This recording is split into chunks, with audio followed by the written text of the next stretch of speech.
Are you pouring time into content only to wonder, is this actually working? If you are tracking followers and likes but your business isn't growing, this video is for you. Today we are diving into the 10 most important KPIs, so key performance indicators for social media marketing, especially for small business owners who don't have hours to spend digging through analytics. Hey friends, welcome to the channel. If you're new here, hi, I am Alexandra, a social media marketing manager and your go-to for content strategy without the overwhelm. On this channel I help small business owners like you use social media intentionally, not just to get likes, but to get results. Without further ado, let's jump into the video. So what are KPIs and why do they matter?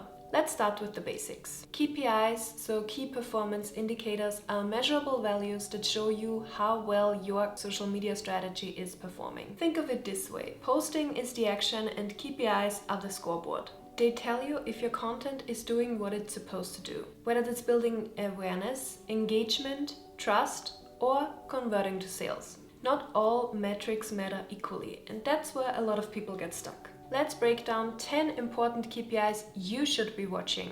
In the end, I will give you an overview on specific KPIs you should be watching according to your goals. The first KPI is reach. So reach shows you how many people saw your content.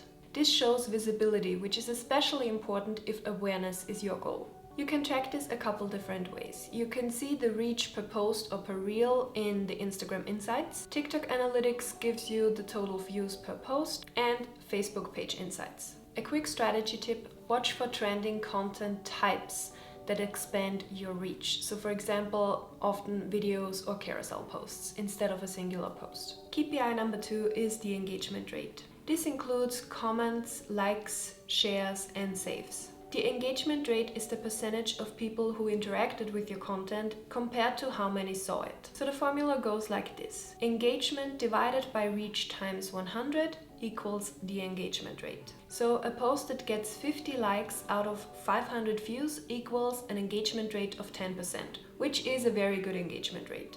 So why does it matter? The engagement rate is especially important because it tells the algorithm that this post is valuable, so it boosts its visibility. KPI number 3 is saves on Instagram. This is often underrated but gold. Saves show high intent. The person found value and plans to revisit this post later on. This is especially important for educational content, product how-tos and tutorials, as well as tips and guides. Bonus tip: add "save this post" in your caption and watch your saves go up. I personally also like to include a call to action slide on the end of my carousel posts. So the last slide of my carousel posts tells people what to do. So either save this post for later or send it to a friend who needs to hear this. KPI number 4 is shares. When people share your content to their stories or with their friends, they become your unpaid marketing team. This boosts reach, trust, and can sometimes lead to you going viral. Also a bonus: shares often result in new profile visits. KPI number 5 is link clicks and profile taps. Your goal isn't just likes, it's action. So link clicks in your bio, in your stories, or in your captions show real interest in your offer. But be sure to only include links in captions when they are clickable. So for example, on Facebook or LinkedIn, don't put any links in your Instagram captions. You cannot click them and people won't copy the whole link into the browser themselves.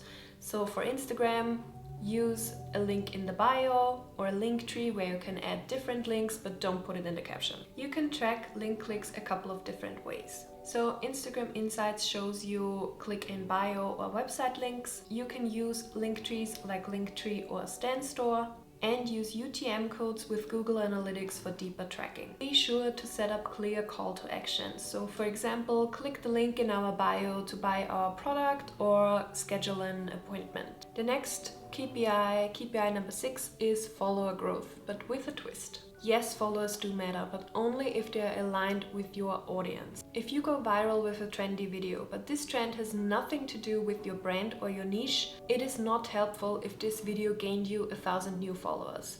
They are not gonna engage with your content and they will likely unfollow you later down the road. So look at your growth rate. Are you growing steadily or is it in bursts? Also have a look at the source. Are they coming from reels, shares, or giveaways? And the quality of your new followers. Do they engage with your content or are they silent followers? Please make sure to not chase followers at the cost of engagement or clarity. KPI number 7 is conversions. This is the big one. Did someone take the next step? DM'd you for a quote, booked a call, purchased your product, or signed up for your freebie or your newsletter? You can track these using Shopify or the Etsy Analytics, Calendly or Stripe, and Google Analytics with traffic from your socials. And really ask yourself, what do I want this post to achieve? So are you looking for conversions? Make sure that your call to action represents that. So as I already mentioned, click the link in the bio to purchase our product or book a discovery call. Are you looking for community building? Then encourage your followers to comment and give you their opinion. KPI number 8, content performance over time. Use this KPI to spot trends. So what type of post performs best? So is it a story, a video, carousel? Which time of day brings the most engagement and which call to actions work the best? Look at your last 10 to 20 posts and rank them. Find your top performers and do more of that. Lean into what already works. You don't have to reinvent the wheel every time. The next KPI, number 9, is story views and completion rate. Stories build trust fast and they have their very own metrics. Story views show initial interest. But the completion rate is very important. Are people watching through your whole story? Are they tapping through just to get to the next sequence, or are they dropping off entirely? Be sure to use interactive stickers like polls or sliders to boost story engagement and keep people watching. And the last KPI for today are DMs and comments, so qualitative engagement. These are conversations and not just clicks. Comments and DMs mean way more than a quick like. DMs often signal buying intent, trust, and relationship building. If people are responding to your questions, polls, and prompts, it shows that the content is connecting. These are the 10 KPIs I wanted to show you in this video, but don't exit now, stay with me for a little longer. I also wanted to mention common mistakes people are making, which tools you can use to track your KPIs, and as promised, give you an overview on which KPIs are important for your specific goals. So first of all, I want to talk about common mistakes to avoid. Mistake number 1 is tracking too many KPIs. Focus on 3 to 5 that match your goals. I know I presented you 10 KPIs today, but start small. You can always expand later on if you're interested or have more time to track your KPIs. Another common mistake I unfortunately see often is chasing trends and ignoring what already works. As mentioned before, you don't have to reinvent the wheel, you don't have to keep chasing trends. Lean into what already works with your audience. Mistake number 3 is not aligning your KPIs with your content type. Always think about what you want to achieve with this type of content. And last but not least, looking only at vanity metrics like likes and followers and ignoring conversions or the engagement rate. So now let's quickly talk about the tools you can use to track all of your KPIs. For example, you can use Instagram and TikTok analytics that are native within the app. You can use tools like Metricool, Later or Buffer.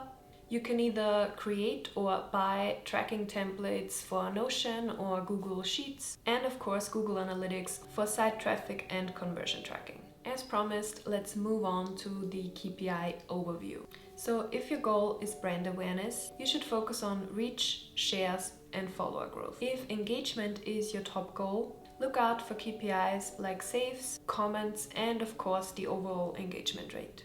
If you want to focus on creating more sales or leads, then be sure to watch link clicks, your DMs, and conversions. And if you want to focus on community building, make sure to track your story views, replies, and comments. So as I already mentioned, for a start, pick 1 to 2 goals with 3 to 5 KPIs to track and adjust based on your results. So now you're not just posting and hoping, you are tracking with purpose. Now drop in the comments, which KPI have you been ignoring and which one are you going to start tracking this week? See what I did there? That was my call to action for you in this video. And if you haven't seen my last video on how you can create a social media strategy for yourself, be sure to check this out next. Because once you have a strategy, tracking the right KPIs turns guesswork into growth. Don't forget to like, subscribe and share this video with another business owner who needs clarity on their KPIs. See you next week where we turn strategy into growth, one post at a time.